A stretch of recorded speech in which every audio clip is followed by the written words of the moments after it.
Hey all, hope you're all doing well. Feels so nice to connect to you all after a long time. Welcome to this video lecture on perspectives on human geography.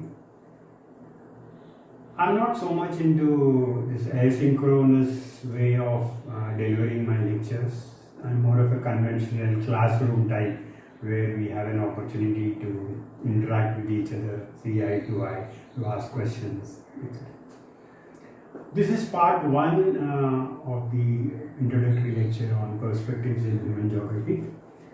This lecture will give you an overview of the subject, a framework for you to do your study plan, and it will also help you to navigate various subtopics with more ease and familiarity as you keep reading various topics. Part 2 will consist of the geographical thought per se, that is contributions of geographers starting from pre-Greeks to postmodernism.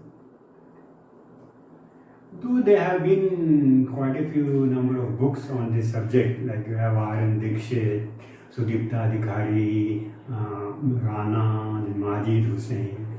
Students have been finding it difficult to tackle the questions coming from these topics to their satisfaction.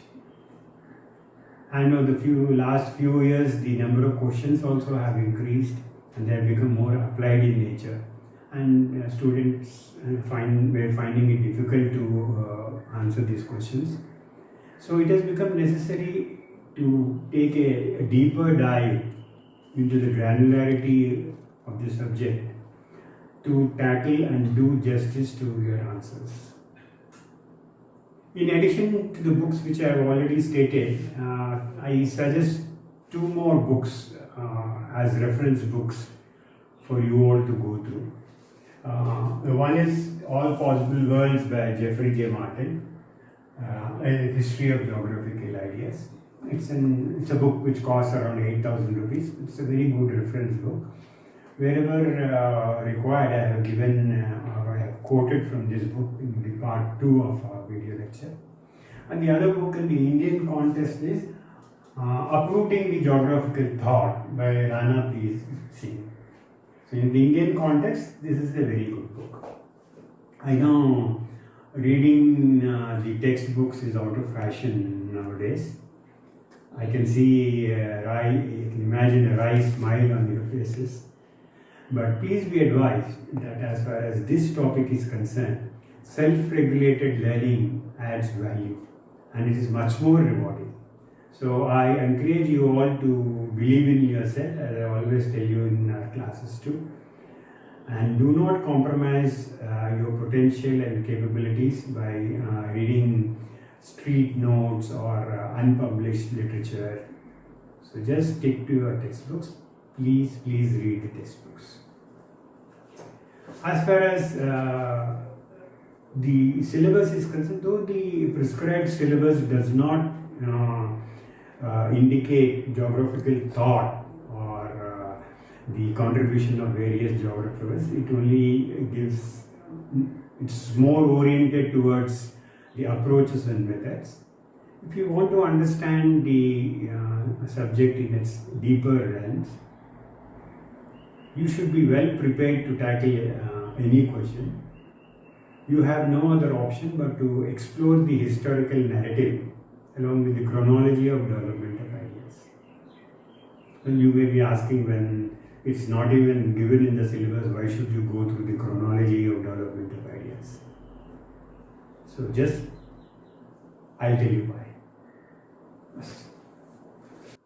So you may recall in 2018 there was a question on outline the concept of sense of place as given by Tuan and Relf in the humanistic geography in the 70s. This is the exact question. So you can write a well-rounded answer meeting all the requirements of the question only if you have had a good understanding of how the word space, how the word place evolved over time. and how various geographers considered the term place and how they defined it and what was the scope of the meaning of each of their definition. So what I did is I divided the entire geographical thought of the last century and then divided it into 4 groups on how each of the geographer termed the word place and what they meant and what they called. So we can divide it into philosophers, intellectuals and thinkers as one group. And then we go on to the regional geography, and then we go on to the behavioral geography, and then the human geography. So let us see. We'll have further divided into the name of the branch and the names of the geographers and what was their work. Always remember to quote their work. That will fetch you an extra mark because it will give a feeling that you have actually read it in depth. It's not that just you are memorized some name and then you are writing it. And in fact, if you see in my website, I have also uploaded the original works of some of these geographers. So we'll start off then with what they call and the meaning which they gave to the term place. So we start off with Plato. His work was Timaeus. He named the term place as Chora. And then Aristotle, in his work in physics, he termed it as topos. Topos, this word will come again when we talk about Tuan, topophilia. Okay, it's the same thing. Then Varenius, well-known special geography, this is a separate branch of geography, he termed it as place.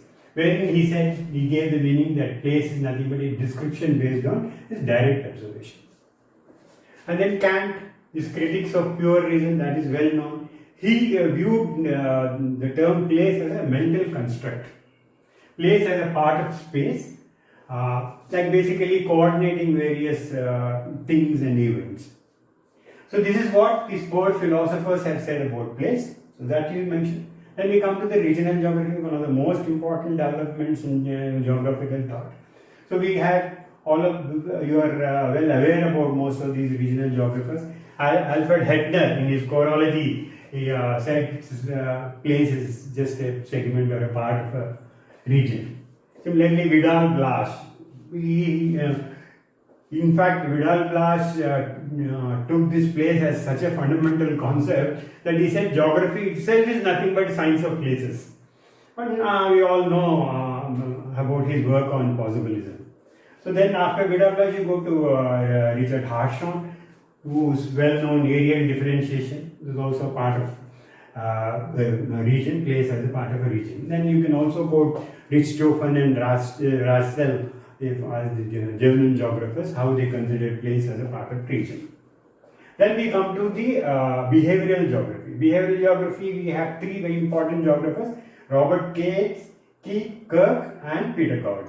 Robert Cates, in his work on flood zone management, had said that the places can be viewed as based on human perceptions in natural hazards.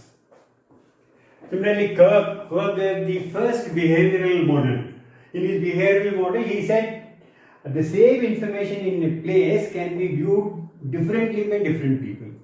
So, if you take an example of an Indo-Gangetic plain, a Jat may think in terms of growing sugarcane, whereas in the same place, Ahir may grow fodder for his cattle, and similarly, Sain or Saini in the same place may think in terms of growing vegetables.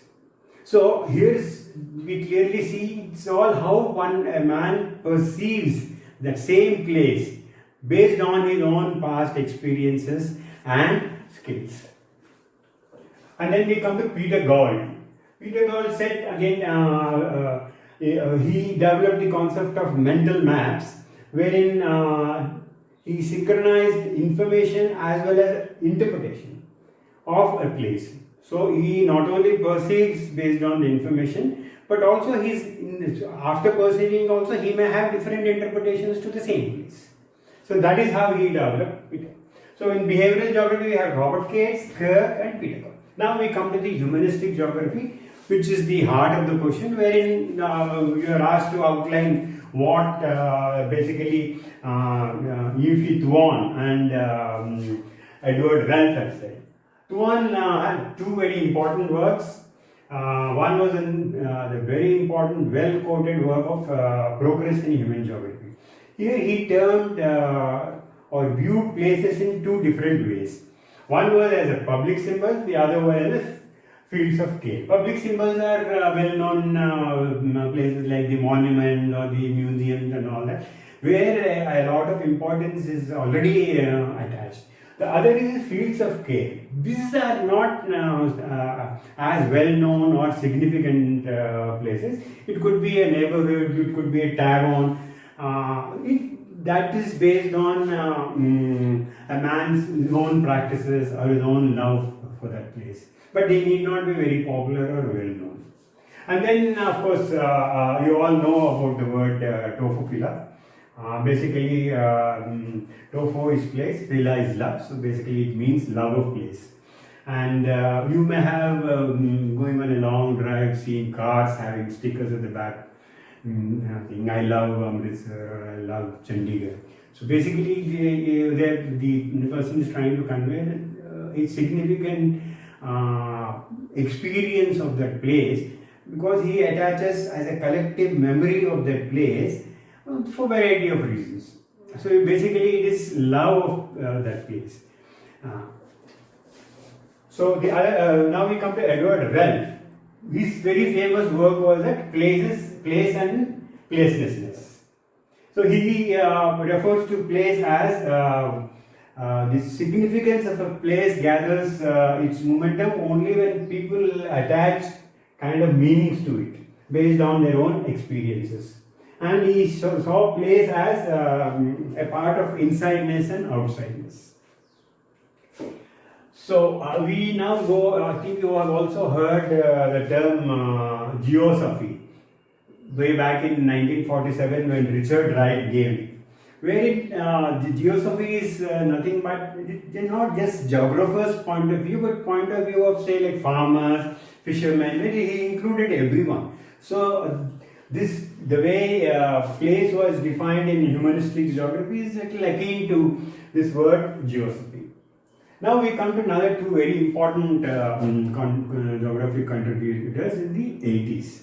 Though the question was asked during the 80s, for a balanced answer, you should also see how it later developed, how the term later developed.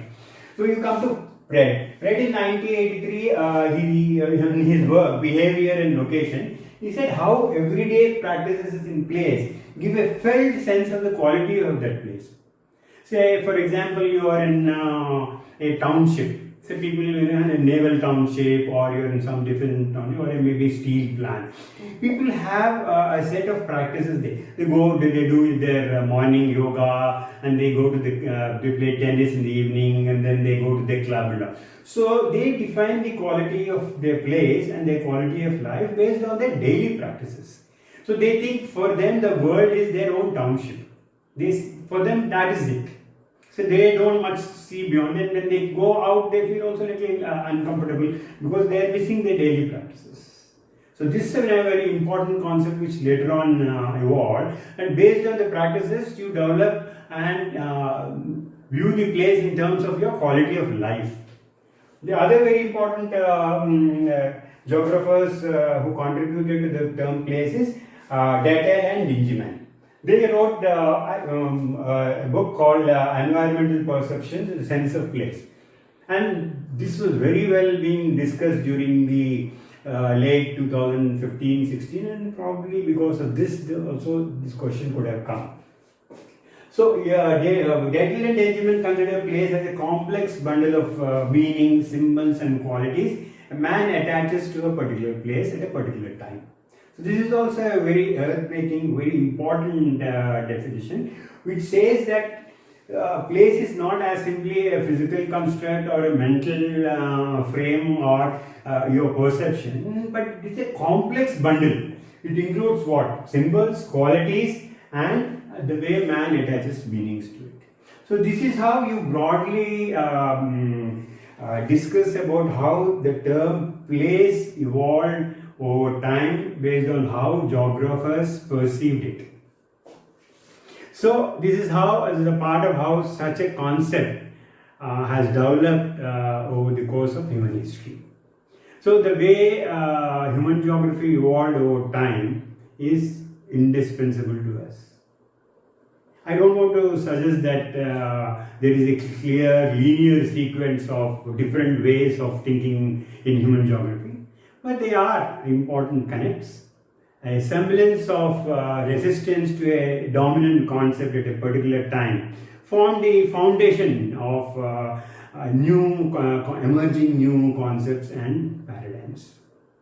So this is how you should understand the way human geographical perspectives evolved. But then the main topic of this human geography given is perspectives in human geography. So before we go on to understanding the chronology of development of geographical ideas, I want you all to be very clear on the word perspective. Why was perspectives in human geography given? Why not geographical thought or principles of human geography or anything? So now we'll discuss for some time on what does the word perspective in human geography mean. Okay? So coming to what a perspective is. In general, a perspective is a framework that can be used to interpret the meanings of experiences, events, places, persons, culture, and including the physical environment. If you have to understand the term perspective more precisely, having a perspective means looking at our own world through a lens shaped by personal experiences, selective information, and subjective evaluations. So now you got it clear what a perspective or having a perspective means. So basically it provides a framework of asking questions and answering questions. So these asking questions and answering questions leads to several approaches, but broadly three approaches which we are all aware of. One approach is that historical or chronological approach, which gives the chronology of world events in a subject called history. The other one is the societal systems that shape the structure of inequalities of societies in a particular country, and that is the subject of sociology. And the third is the spatial, and the one which is more important and the one which is relevant to us, that is the geographical approach.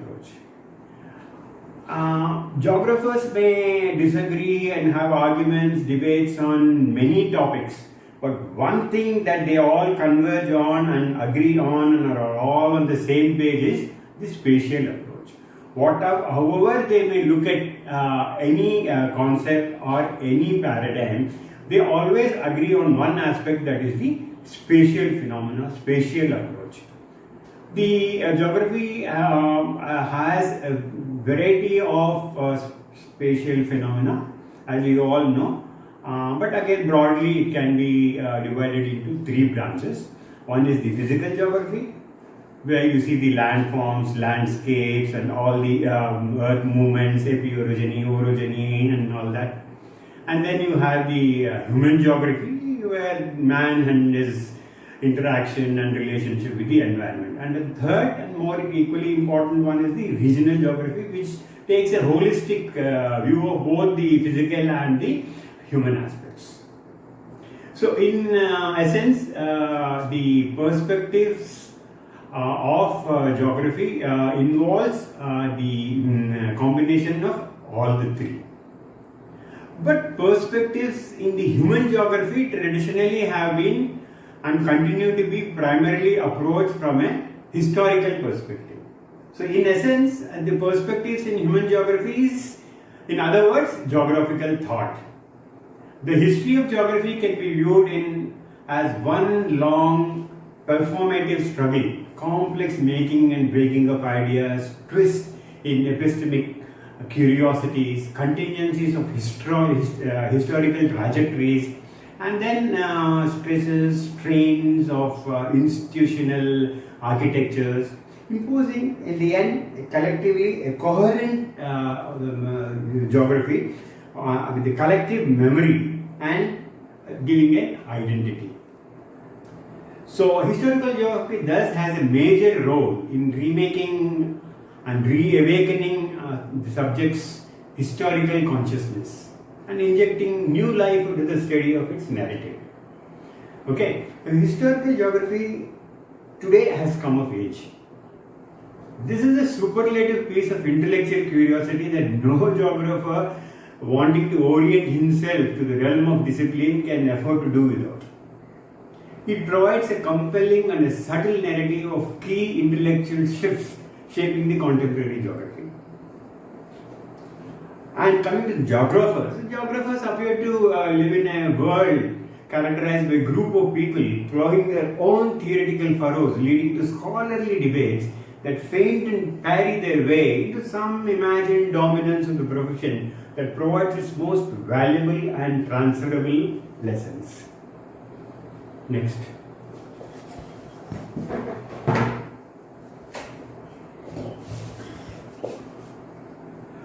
So, as we take a backward glance to the discipline's past,